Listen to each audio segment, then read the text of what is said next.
দুনিয়ার পুরো জীবনটা এটা হচ্ছে লালসাময় একটা জীবন, লোভ, মরিচিকা, মায়াজাল। এই মায়াজালে আমরা আটকে আছি, ফলে মৃত্যুর কথা আমরা ভুলে গিয়েছি। পাগলের মতো ছুটছি, আরো টাকা লাগবে, আরো খ্যাতি লাগবে, আরো যশ লাগবে, আরো দাপট লাগবে। আমার এত টাকা দিয়ে কি হবে? এত সম্পদ দিয়ে কি হবে? এত ব্যস্ততা দিয়ে কি হবে তোমার? স্টপ, থামুন, অনেক হয়েছে। আম্মা থামুন, take a rest, take a breath and think about death. Think that you have to go back to your Lord. একটু বসেন না, একটু ভাবেন যে আমাকে চলে যেতে হবে, চলে যেতে হবে। এই কোলাহল, এই ব্যস্ততা, এগুলো থাকবে, থাকবো না আমি। সাইয়েদনা ওমর ফারুক বলেছেন, মুতু ক্বাবলা আন তামুতু, মরার আগে একবার মরো। হাসিবু ক্বাবলা আন তুহাসাবু আলাইকুম, তোমার হিসাব নেওয়ার আগে তুমি একবার নিজের হিসাবটা করো না। কাগজ বের করে একটু লিখো না, কি কি ভালো কাজ করছিলা যেগুলো দিয়ে নাজাতের ওয়াসিলা হতে পারে। 1 2 3, আর কি কি আকাম কুকাম করছো দেখো না, লিখে দেখো তোমার অবস্থাটা কি। মরার আগে একবার মরো।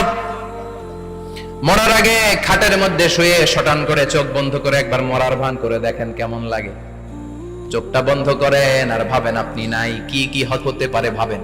আপনার ছেলে মেয়েরা কান্না জুড়ে দিবে, আপনার প্রাণের স্ত্রী বিলাপ শুরু করে দিবে, বন্ধু বান্ধবের চিৎকার আর মাতম, স্থানীয় এলাকার মসজিদে ঘোষণা, অমুক এলাকার নিবাসী অমুক ভাই, অমুকের ছেলে অমুক দুনিয়ায় নাই। সব আত্মীয়রা চলে আসবে, ফেসবুকে স্ট্যাটাস দেয়া হবে, সবাই সবাইকে জানাবে বিকাল 4টায় অমুক হাই স্কুল ময়দানে আপনার জানাজা। ছুটে আসবে, সবাই ছুটে আসবে আপনাকে শেষ বিদায় দিতে, গুড বাই জানানোর জন্য, আল ওয়াদা, বিদায় জানাতে আসবে সবাই। 4 তাকবীর দিয়ে আপনার জানাজা হবে, অশ্রুসিক্ত জানাজায় আপনার বিদায় হবে। কাঠের খাটিয়ার মধ্যে করে কাঁধে তুলে আপনার কবরে নেওয়া হবে। আগে থেকে খুঁড়ে রাখা কবরটার মধ্যে আপনার বিছিয়ে দেয়া হবে। বাঁশের কচি দিয়ে তার উপরে মাটির চাপা দিয়ে সব চলে যাবে। ভাবেন না একবার চোখ বন্ধ করে, this is the circle of life, this is the nature of life. এটা সবার হবে, আমার হবে, আপনার হবে। এত মায়া, এত ভালোবাসা কই যাবে? কেউ থাকবে না, সবাই আপনার অন্ধকার কবরে রেখে দিয়ে চলে আসবে। উপরে বাঁশের কঞ্চি, তার উপরে মাটির চাপা, অন্ধকার আর অন্ধকার। এই অন্ধকার যেন শেষ হতে চায় না, শুধুই অন্ধকার, ঠিক কিনা? এজন্য আমাদের চলে যেতে হবে। দাদা গেল, চাচা গেল, মামা গেল, আমাদেরকেও যেতে হবে, জোরে কোন ঠিক কিনা? একদিন মাটির ভেতরে হবে ঘরে মন আমার, কেন বন্ধ দালান ঘর, প্রাণ পাখি উড়ে যাবে পিঞ্জর ছেড়ে, ধরা ধামে সবই রবে, তুমি যাবে চলে। বন্ধু বান্ধব যত, মাতা পিতা যারা সুত, সবই হবে তোমার পরে। মন আমার কেন বান্ধ দালান ঘর, একদিন মাটির ভেতরে হবে ঘরে মন আমার, কেন বান্ধ দালান ঘর, ঠিক কিনা? সব করে থাকবে, চলে যেতে হবে আমাদেরকে।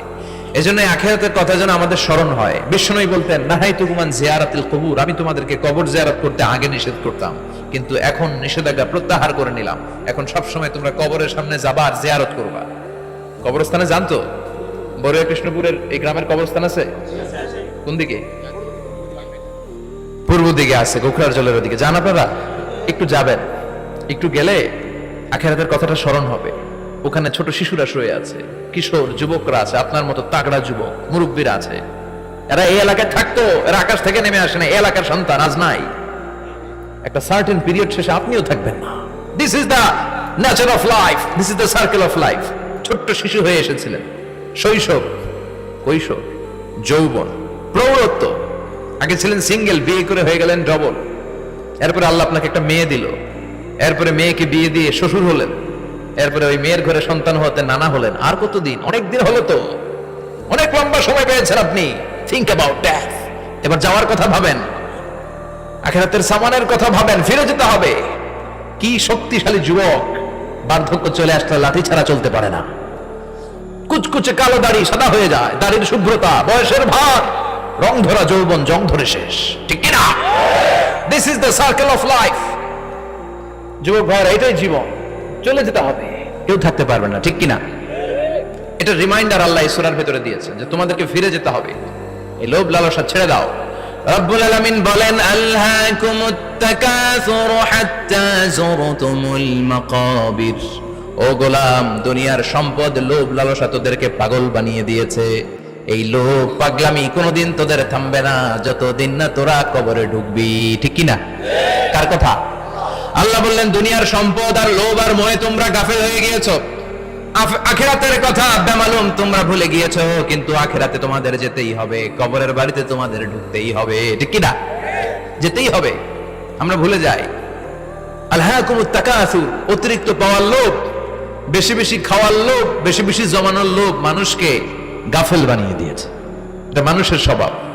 আরো চাই, আরো চাই, এই স্বভাবটা আছে না নাই?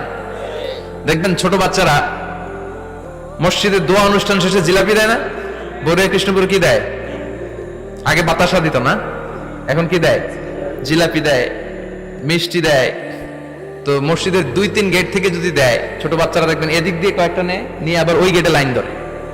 ওর হাত হলো ছোট হাত, ওর হাত ভর্তি জিলাপি, আর নেওয়ার জায়গা নেই, এরপর আরেক জায়গায় লাইন ধরছে।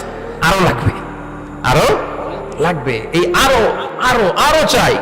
এই স্বভাবটাই মানুষকে কুড়ে কুড়ে শেষ করে দিয়েছে। এত লাগবে কেন তোমার? চাহিদার কোনো শেষ নাই।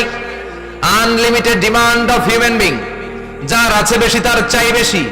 যার সাইকেল আছে তার হুন্ডা চাই, হুন্ডা আছে তো প্রাইভেট কার চাই, প্রাইভেট কার আছে তো প্লেন চাই, প্লেন আছে তো হেলিকপ্টার চাই, হেলিকপ্টার আছে তো ওইটা চাই, ওইটা আছে তো সেটা চাই। ঠিক কিনা? এলাকার মেম্বার যে হয়েছে চেয়ারম্যান হতে চায়, আছে না নাই? চেয়ারম্যান সাহেব এমপি হতে চায়, আছে না নাই?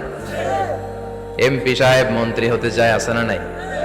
মন্ত্রী সাহেব প্রধানমন্ত্রী হতে চায়, আছে না নাই? কিন্তু এই দেশে সুযোগ নাই। কথা কন। এই দেশে প্রধানমন্ত্রী সিলেক্টেড। 2-3 জনের বাইরে কেউ প্রধানমন্ত্রী হতে পারবি না। ঠিক কিনা? আমার এই জীবনে তো আমি 2-3 জনই দেখলাম। বেগম খালেদা জিয়া, মাননীয় প্রধানমন্ত্রী শেখ হাসিনার ছোট্টবেলা দেখেছি এরশাদকে, আমরা তখন ছোট। তো মানুষের চাহিদার কোনো শেষ নাই। যার আছে বেশি তার চাই বেশি। এজন্য বিষ্ণু বলেছেন উনজুরু ইলা মান হুয়া আসফালা মিন, তোমার চেয়ে যে খারাপ আছে ওর দিকে তাকাও।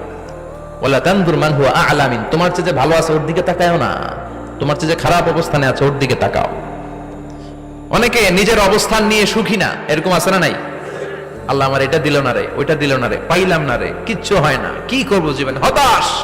আসলে আছে কিন্তু অনেক, কিন্তু শুকরিয়া নাই, ডাকাত। ঠিক কি না? নিজের অবস্থান নিয়ে সুখী না, কিন্তু অনেক লোক আছে তারা আপনার অবস্থানে পৌঁছতে চায়। তাদের দিকে তাকিয়ে দেখেন, আপনি যে অবস্থানে আছেন এই অবস্থানে পৌঁছাটা অনেকের কাছে স্বপ্ন। তারা প্রতিনিয়ত সংগ্রাম আর স্ট্রাগল করে যাচ্ছে আপনার অবস্থানে পৌঁছতে, আর আপনি এটা নিয়ে সন্তুষ্ট না। শেখ সাদির নাম শুনেছেন? বালাগাল উলা কাশাফাদ দুজা, এই কবিতাটা রচয়িতা, ইরানের বিখ্যাত এক কবি। উনি একবার আর্থিক সমস্যার মধ্যে দিয়ে সময় কাটাচ্ছেন, টাকা নাই, পয়সা নাই, পায়ে দেওয়ার মতো জুতা নাই।